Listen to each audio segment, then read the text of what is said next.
Odisseu se dirigia ao Palácio Real de Ítaca, ao lado do porqueiro Eumeu. Mas antes de chegar ao palácio, ele teria um reencontro inesperado. Deitado no chão, estava o velho Argos, cão de Odisseu, que Odisseu havia dedicado muito carinho e tempo para transformá-lo em um excelente cão pastor e de caça, desde quando o animal ainda era um filhote. O velho e doente cão, ao ver o mendigo se aproximar, levantou suas orelhas e abanava seu rabo. Mesmo 20 anos depois, o animal reconheceu seu dono imediatamente e teria corrido até ele se não estivesse tão fraco. Odisseu perguntou a Eumeu por que o animal se encontrava em tão mau estado. O porqueiro respondeu que aquele cão já foi imbatível no pastoreio e na caça, mas assim como o reino de Ítaca, ele passou por anos de negligência. Odisseu se ajoelhou e deixou uma lágrima cair de seus olhos ao reencontrar seu velho e leal amigo. Após quase 20 anos esperando o retorno de Odisseu, Argos pôs fim à sua vigília e pôde descansar em outro plano, pois seu dono havia retornado para tomar conta do que era seu. Odisseu entrou no palácio e dezenas de pretendentes comiam e bebiam às custas do patrimônio do rei de Ítaca.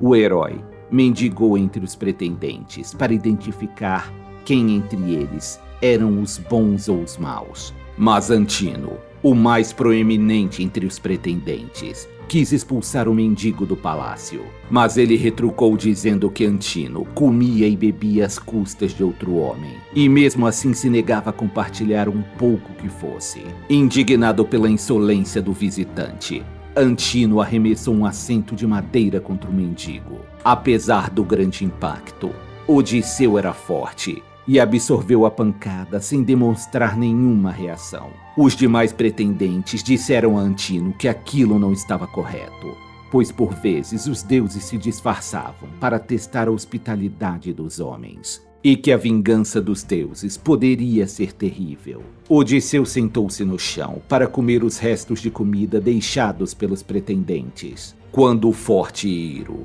entrou no palácio, ele era um mendigo local.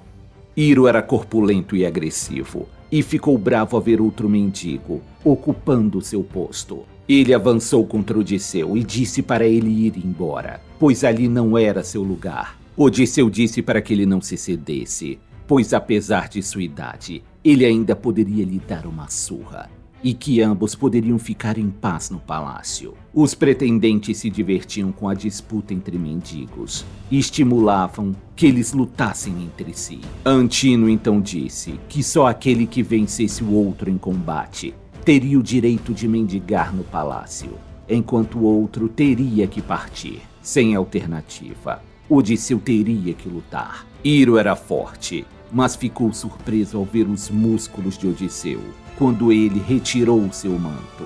O mendigo corpulento partiu com tudo para cima de Odisseu, que com um único golpe no pescoço de Iro, o levou ao nocaute. O velho mendigo vitorioso foi celebrado pelos pretendentes, que ficaram felizes com um momento de divertimento às custas dos mendigos. O rei disfarçado foi cumprimentado por um dentre os vários pretendentes. Odisseu, percebendo que ele não era uma pessoa ruim, o advertiu para que ele deixasse o palácio, e assim ele escaparia da fúria de Odisseu quando ele retornasse.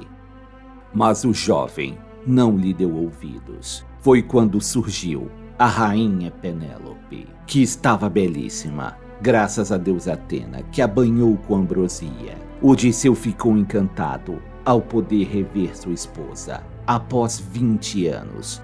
Apesar de não ter mais traços juvenis, ela ainda conservava uma grande beleza. Mas a estonteante beleza de Penélope também despertava o desejo dos pretendentes.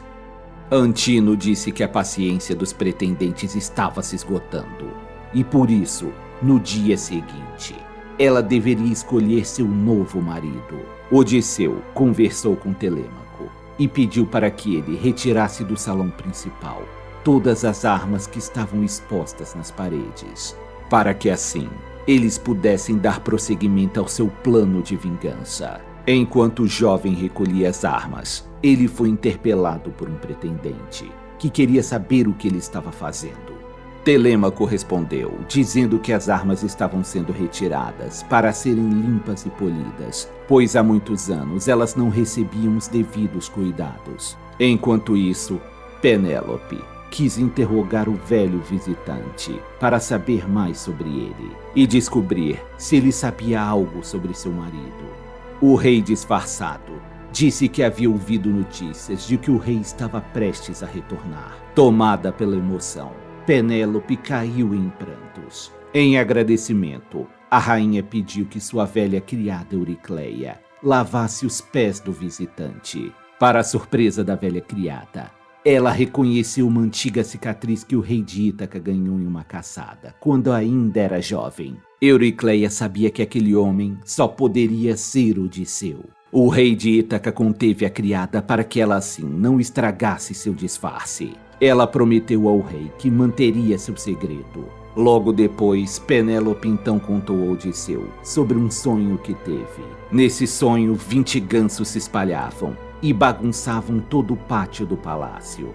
E ela era obrigada a alimentá-los. Mas em certo momento, uma águia surgiu e matou todos os gansos. O mendigo então disse a ela que seu sonho não poderia ser mais claro. Odisseu estava retornando e derramaria sua terrível vingança sobre os pretendentes. Mas a tristeza tomava conta do coração de Penélope, pois com a chegada da deusa da alvorada, também chegaria o momento dela, enfim, escolher um parceiro entre os pretendentes.